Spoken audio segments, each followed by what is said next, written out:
धमकियां, सियासत है ना, ये गुजरांवाला मुस्लिम लीग नून का शहर है, तो मुस्लिम लीग नून से ये पंगा लेने की जरूरत नहीं है।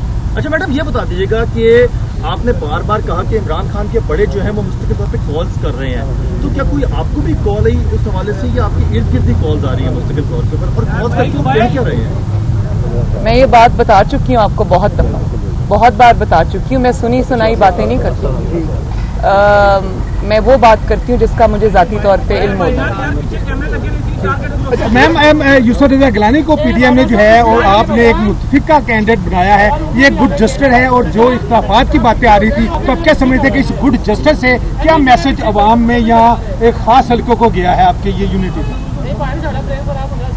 यूसुफ रजा गिलानी साहब पीडीएम के मुत्तफिका कैंडिडेट हैं, और पीडीएम ने ये फैसला किया था कि सेनेट इलेक्शंस में वो अपने मुत्तफिका कैंडिडेट्स लाएंगे भी और एक दूसरे को सपोर्ट भी करेंगे। लेकिन असल में बात ये नहीं, असल में बात ये है कि जो आवाम के ऊपर मुसल्लत किए जा रहे हैं लोग, हमें आवाम के नुमाइंदे होने के नाते से उनका रास्ता रोकना है। और आप ये देखें कि किस किस्म के आवाम के अंदर इस्तराब है, बेचैनी है, एक जिसको कहते हैं कि रिवोल्ट है इस हुकूमत के खिलाफ, क्योंकि महंगाई से वो मारे गए। रोज तेल की, अंडों की, मुर्गियों की, गोश्त की, सब्जियों की, दालों की, पेट्रोल की कीमतें जो है, बिजली की कीमतें बढ़ती हैं। अवाम तो उससे रिवोल्ट कर रहे हैं, लेकिन खुद जो हुक्मरान जमात है उसके अंदर हर सूबे से लोग खड़े हो गए हैं जो इन्होंने टिकटों की तकसीम की है, और जिस तरह पैराशूट से लोग लैंड किए हैं।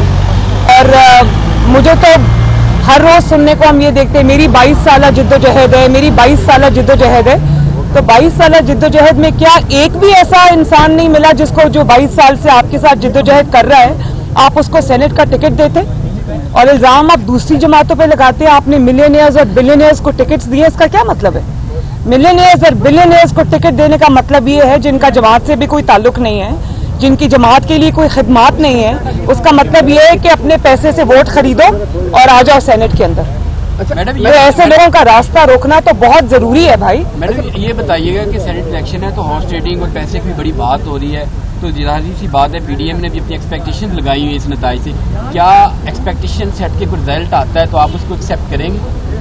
ये फ्यूचर की बात है, इंशाल्लाह कोशिश हमारी पूरी है कि अच्छे लोग आए सेनेट के अंदर, सियासी लोग आए, वो लोग आए जिनकी एक सियासी जिद्दोजहद है।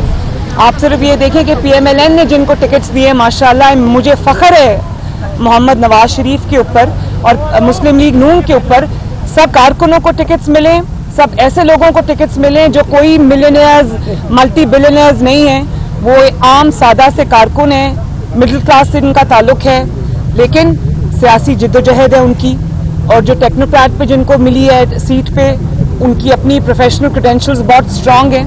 परवेज रशीद साहब हैं, इरफान सिद्दीकी साहब हैं, मुशाहिदुल्लाह साहब हैं, आजम नज़ीर तारड़ साहब हैं, और ख़वातीन में भी सादिया अब्बासी बैरिस्टर है, मुस्लिम लीग नून के साथ कम से कम 30 साल से उनको मैं देख रही हूँ। तो मैं ये समझती हूँ कि मुस्लिम लीग नून ने हक अदा किया है अवाम की सही नुमाइंदगी का। मियाँ साहब ने किसी बिलियनियर को और किसी ऐसे इंसान को टिकट नहीं दिया जो खरीदो फरोख्त का माहिर हो। तो ये है असल तब्दीली, और जो बाकी जो खेल खेला जाएगा वो कौम के सामने आ जाएगा।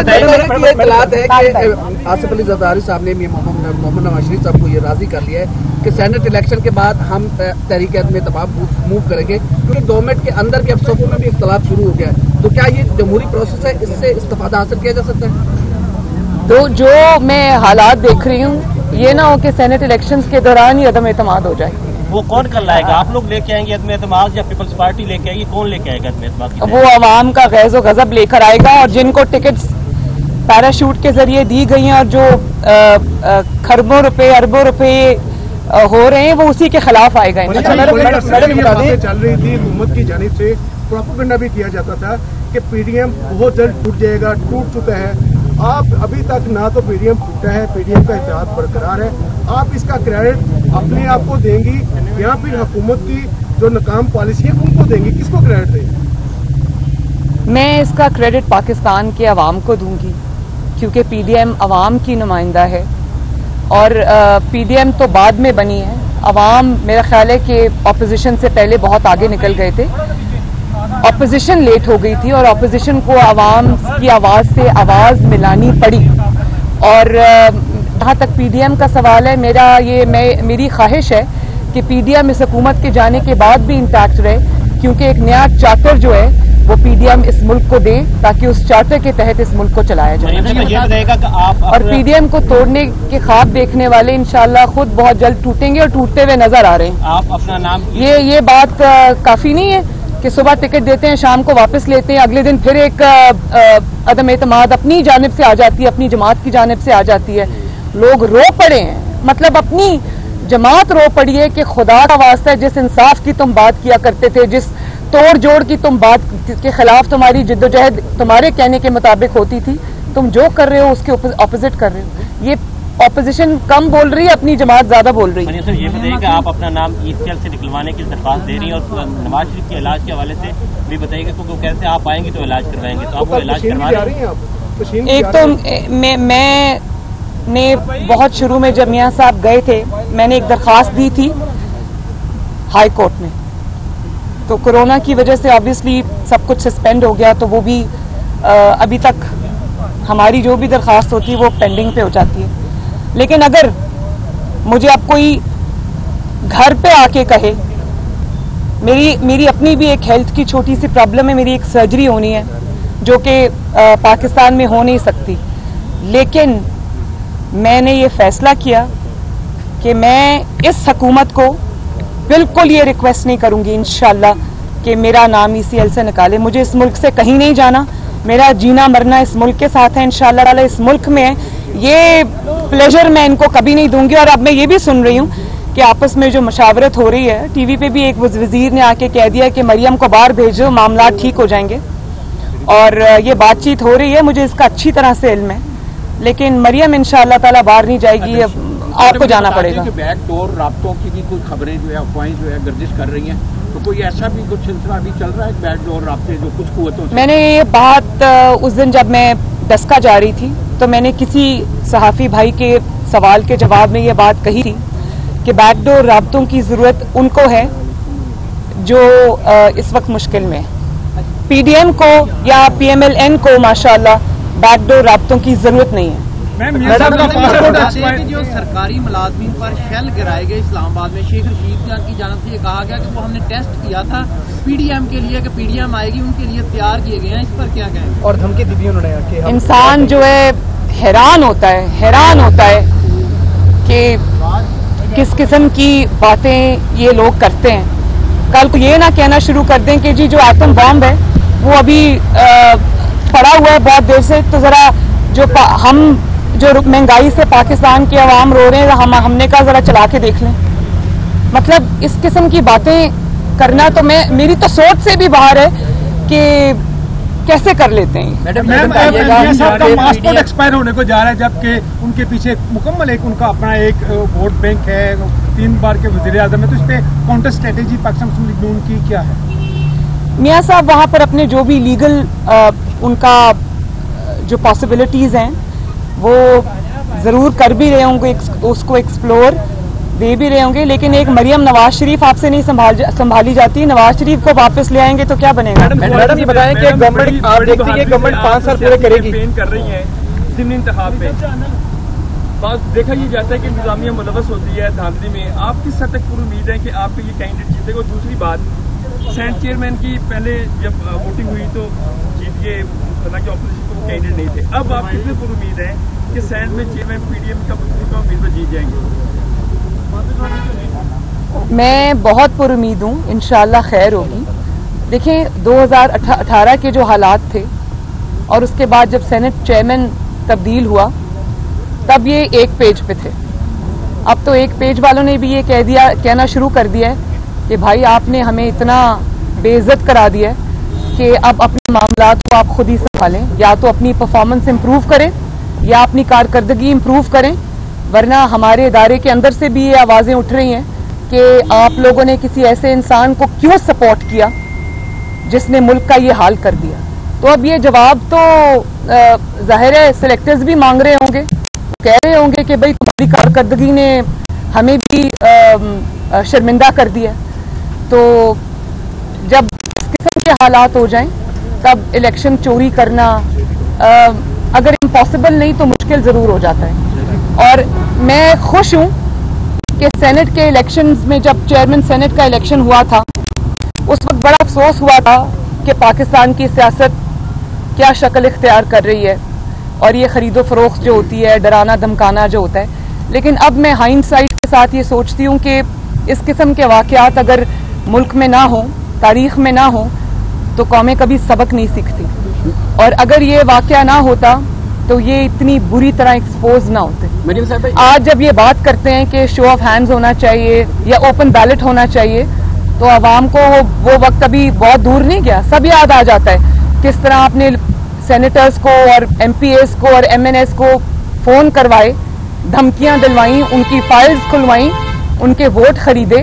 एक एक एमपीए को फ़ोन गया, हमारे लोगों को फ़ोन गया, किसी को वीडियो कहा कि आपकी वीडियो हमारे पास है, किसी को कहा कि आपकी फाइलें हमारे पास हैं, सब कुछ हमारे पास है, सीधी तरह धोखा दो जमात को।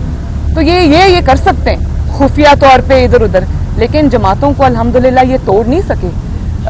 जो एमपीएज हैं, एमएनएज हैं, अवामी नुमाइंदे हैं, सेनेटर्स हैं, उनको भी इनके साथ डील करना आ गया है। उनको भी ये पता है कि अगर वोट डरा धमका के दिलवाया जाता है तो लेकिन वो जमात को छोड़ने को वो भी तैयार नहीं है।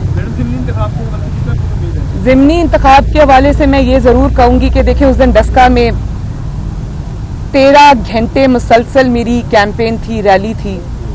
जिस तरह एक छोटा सा जगह है डस्का, जिस तरह अवाम वहाँ पर उन्होंने अपनी सपोर्ट शो की, मेरे ख्याल में अल्हम्दुलिल्लाह उसी दिन वहाँ पर मुझे तो पता चल गया था कि शेर जीत गया। हाँ, अगर आपने कुछ करने की कोशिश की तो ये याद रखना कि ये चीज़ छुपी नहीं रही।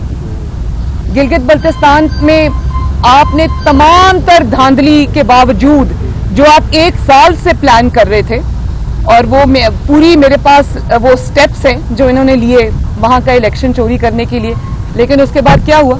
6 सीटें आपको टोटल मिली और मुस्लिम लीग नून के 6-7 बंदे आपने तोड़े जीबी में। और किसी को, और मुझे ये पता है ज़ाती तौर पे कि किस तरह डराया धमकाया गया उनको। वो 60 के साथ पहली मर्तबा गिलगित बल्तिस्तान के इलेक्शन में, वहाँ इलेक्टेबल्स की सियासत होती है, वहाँ पाकिस्तान की सियासत से बिल्कुल एक डिफरेंट सियासत होती है जो पंजाब की सियासत है या और सूबों की सियासत है। गिलगित बल्तिस्तान के डायनामिक्स बिल्कुल फ़र्क है। तो यकीन करें कि वो जो 6 और 7 मुस्लिम लीग नून के वहाँ पर विनिंग कैंडिडेट्स जो थे उनको तोड़ा, सब के सब हार गए। तो आवाम भी अब लोटों को एक्सेप्ट नहीं करती, और धांधली आप एक हद तक कर सकते हैं, जब आवाम खड़ी हो जाए तो धांधली करना भी मुश्किल हो जाता है। हाउएवर, मैं आज मीडिया के थ्रू ये मैसेज देना चाहती हूँ इंतजामिया को भी, जहाँ जहाँ बाई इलेक्शंस हो रहे हैं, चाहे वो वजीराबाद हो, चाहे वो डस्का हो, चाहे वो नौशहरा हो, कि मैं ये ब्यूरोक्रेसी को भी, पुलिस को भी, इंतजामिया को भी ये मैसेज देना चाहती हूँ कि आप अवाम के खादिम हैं, आप इस मुल्क के खादिम हैं, आप इदारों के लिए काम करते हैं। तो अगर आपने किसी डर या धमकी में आकर या इस खौफ से कि आपको चीफ मिनिस्टर हाउस बुला लिया जाएगा और आपको नौकरी से फारिग कर दिया जाएगा, अगर आपने किसी भी तरह इस हारी हुई जमात तहरीक इंसाफ की आपने मदद करने की कोशिश की, तो याद रखें कि अवाम आपके चेहरे देख भी रहे हैं और पहचान भी रहे हैं। आपको इसका जवाब बहुत सीरियसली बाद में देना पड़ेगा।